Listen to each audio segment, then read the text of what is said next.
Hindi ito revolusyon, hindi ito itaob ang pamahalaan. Ito ay ang simpleng paghingi ng paliwanag kung ano ang nangyari at simpleng pagdemand ng solusyon sa problema na tinatawag na PDAF.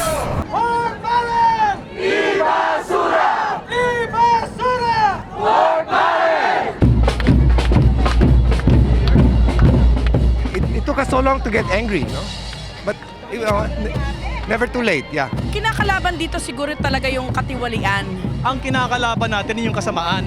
Lahat ng magnanakaw, kalaban natin lahat. Yung mga walang pagsidlan, ang kagahamanan, na gustong angkinin lahat ng kayamanan ng bayan. Dapat talaga kasi pumunta sa mga services ng mga Pilipino. Pork barrel, chicken barrel, lahat ng barrel, tanggalin yan. Wala naman kami sinasuggest.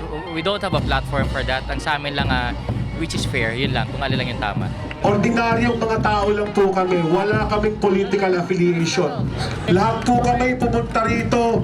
Lahat po tayo magkakasama dahil iisa po ang nag-aalam sa ating damdamin. Ito ang pagmamahal sa ating republika. Tayo ang mga bagong bayani. Nandito kami para magkaisa. Well, I'm here to stand up to be counted. Kaya nandito ako kasama ang mga anak ko, asawa ko, tsaka yung mga kaibigan niya.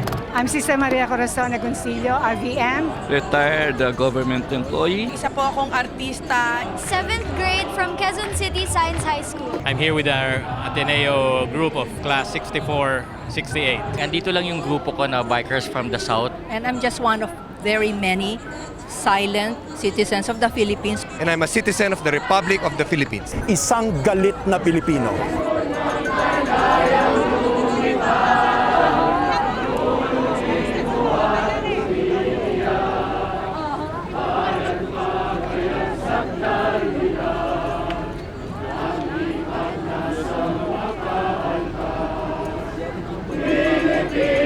Makibaka!